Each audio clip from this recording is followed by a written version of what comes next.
Yang saya hormati pimpinan dan anggota Komisi 11 DPR RI, juga hadir Bapak Wakil Ketua DPR RI, Pak Ahmad Gubel, Pak Gubernur, jajarannya, Bank Indonesia, Wakil Menteri Keuangan, dan beserta jajarannya, Kepala OJK, serta jajarannya, dan dari Badan Pusat Statistik. Selamat pagi, sekali lagi salam sejahtera untuk kita semua. Langsung saja di halaman 5, dan saya kira saya tidak terlalu banyak yang akan saya sampaikan. Biasanya kalau Bu Menkeu yang duluan itu saya paling porsinya sedikit saja. Tapi saya akan mulai dengan halaman 5 pertama mengenai tema RKP dalam mempercepat transformasi ekonomi yang inklusif dan berkelanjutan, dan isinya adalah percepatan transformasi ekonomi dan pembangunan inklusif. Dan percepatan transformasi ekonomi isinya adalah peningkatan kualitas pelayanan kesehatan dan pendidikan, utamanya itu revitalisasi industri dan penguatan riset terapan, serta penguatan daya saing usaha, dan pembangunan inklusif terutama adalah kita berupaya untuk menurunkan kemiskinan, terutama menghapuskan kemiskinan ekstrim pada tahun 2024, kemudian pembangunan infrastruktur dasar dan konektivitas, dan percepatan pembangunan ibu kota Nusantara. Tahun 2024 adalah akhir dari RPJMN kita yang dari 2019 ke 2024. Karena itu dia juga akan menjadi fondasi untuk keberlanjutan pembangunan berikutnya. Jadi posisi penting dari RKP 2024 adalah pada posisi seperti itu. Dengan tema dan mempercepat transformasi ekonomi yang inklusif dan berkelanjutan, target dan sasaran pembangunan RKP tahun 2024 adalah pertama, tadi juga sudah dikasih gambaran mengenai pertumbuhan ekonomi. Pertumbuhan ekonomi diperkirakan dapat dicapai, sekali lagi kalau di sini adalah sasaran targeting yang harus dicapai. Kita tidak bicara soal asumsi. Pertumbuhan ekonomi mudah-mudahan dapat dicapai 5,3 hingga 5,7, dan tingkat kemiskinan diturunkan ke 6,5 atau setidaknya 7,5. Tingkat pengangguran terbuka 5 sampai 5,7. Kemudian rasio Gini kita bisa perbaiki menjadi 0,374 atau sekurang-kurangnya di 0,377. Indeks pembangunan manusia di angka 74,02 atau setidaknya di 73,99. Penurunan emisi gas rumah kaca 27,27. Dan ini sudah hampir sama dengan targeting di 2024 dalam konteks RPJMN. Nilai tukar nelayan hingga 110, dan nilai tukar petani hingga 108. Arah kebijakan RKP dengan sendirinya adalah pertama, pengurangan kemiskinan dan penghapusan kemiskinan ekstrim yang utamanya, peningkatan kualitas pelayanan pendidikan dan kesehatan, revitalisasi industri dan penguatan riset terapan. Penting sekali penguatan riset terapan dikaitkan dengan revitalisasi industri, mengingat sekali lagi kontribusi sektor industri manufaktur kita terhadap GDP itu pasti di angka hampir 20%, dan pertumbuhannya kadang-kadang linear dengan pertumbuhan ekonomi kita. Kita juga perlu pembangunan rendah karbon dan transisi energi, nanti saya sampaikan di belakang. Dan yang paling penting, apa yang akan kita lakukan melalui major project pada tahun 2024 adalah percepatan penurunan kematian ibu dan stunting, kemudian akses air minum perpipaan, reformasi sistem perlindungan sosial. Dari sisi produksi, kita berharap industri pengolahan bisa tumbuh 5,4 hingga 5,8. Semestinya dia bisa lebih jauh, sekitar 6 atau 7. Kalau kita menginginkan kontribusi dari industri pengolahan ini, ya manufaktur ini bisa di atas 20% dari GDP. Kita bersyukur dari sisi pengeluaran, pertumbuhan dari investasi cukup baik dan ini menjadi basis untuk ke depan kalau bisa dipertahankan di angka 6,8. Di daerah sasaran pembangunan per provinsi tahun 2024 ada sekitar 16 provinsi dari 34 provinsi yang masih kami hitung di sini karena Papua dan Papua Barat masih dijadiin satu, yaitu yang masih tingkat kemiskinannya relatif masih tinggi dibandingkan sasaran pembangunan pada tahun 2024 yang akan datang. Di Sumatera misalnya ada Aceh, kemudian ada Bengkulu, kemudian Sumatera Selatan dan Lampung. Kemudian di Kalimantan, alhamdulillah semuanya sudah di bawah rata-rata nasional. Kemudian di Jawa juga masih cukup tinggi, Jawa Tengah, Jawa Timur, dan DIY. Di Sulawesi ada Gorontalo, di tempatnya Pak Rahmat Gobel. Sulawesi Barat, Sulawesi Tengah, dan kemudian Sulawesi Tenggara. Kemudian Maluku, dan Papua, NTB, dan NTT. Mengenai kemiskinan, seperti kita ketahui kita senantiasa dengan pendekatan ada 3. Pertama adalah bantuan sosial untuk menaikkan daya beli, kemudian pemberdayaan seperti juga yang kita telah lakukan dalam perluasan kesempatan kerja dan mengurangi kantong-kantong kemiskinan. Satu PR yang sekarang sedang dihadapi oleh kita adalah mengenai metode penghitungan kemiskinan ekstrim.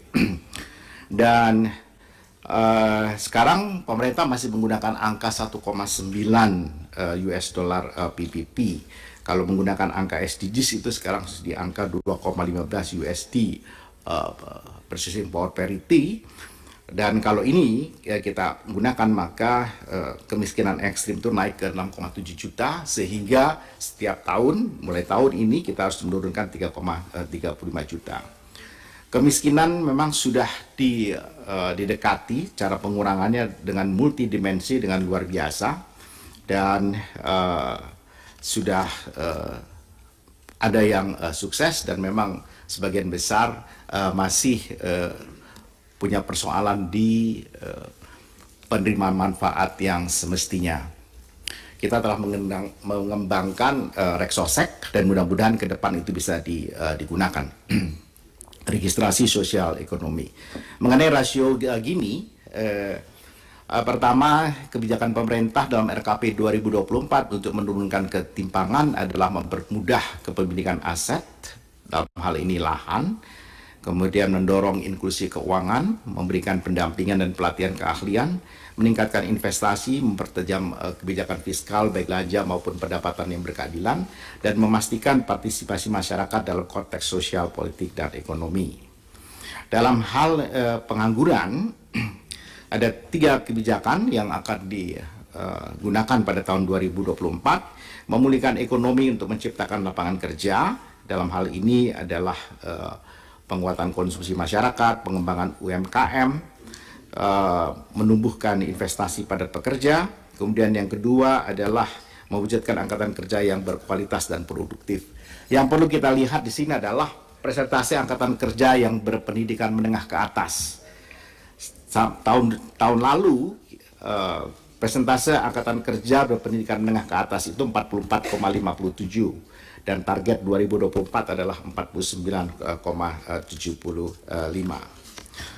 Next, beberapa indikator kesehatan memang mengalami kemajuan tetapi masih dalam permasalahan besar. Seperti saya sampaikan berulang kali di ruangan ini, status kesehatan kita tahun 2022, kalau kita lihat dalam neglected tropical disease, kasus kusta kita masih nomor 3 di dunia dengan 12.095 kasus per tahun. Kasus TB nomor 2 di dunia dengan 969.000 kasus baru per tahun. Ini juga karena gencarnya dilakukan tes oleh Kementerian Kesehatan sehingga yang dulu mungkin tidak ikut di dalam uji itu maka sekarang masuk di dalam kelompok yang diuji. Kasus malaria masih 415.140 kasus baru per tahun dan stunting masih di angka 21,6 dan kalau kita ingin mencapai 14% yang ditargetkan pada tahun 2014, maka pada tahun ini dan tahun depan masing-masing harus turun sekitar 3,8%.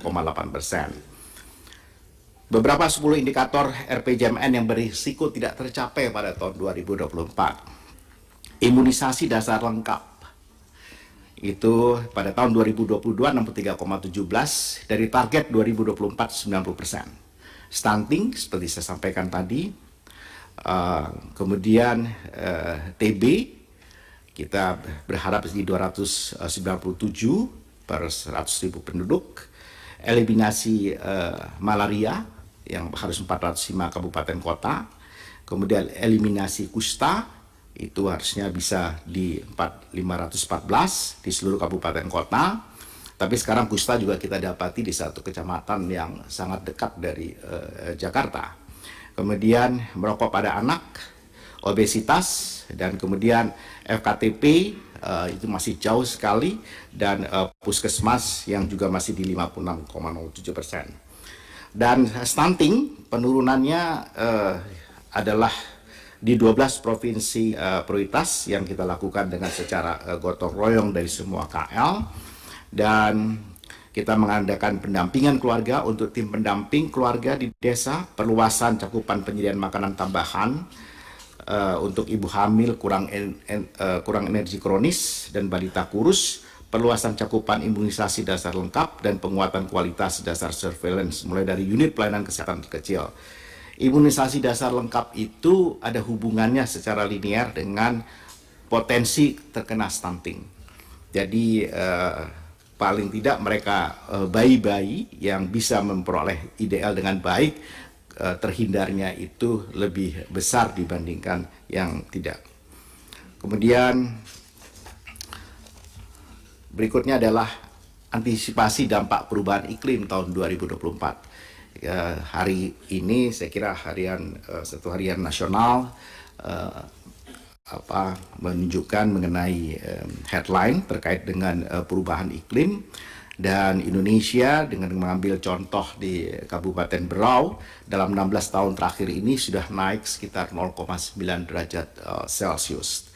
Kenaikan ini akibat adalah pemanasan suhu muka laut dan dikenal dengan El Nino, dan kalau kita lihat di grafik yang sebelah kanan itu akan dimulai bulan depan dan kemudian juga turun sebentar dan dia akan naik kembali.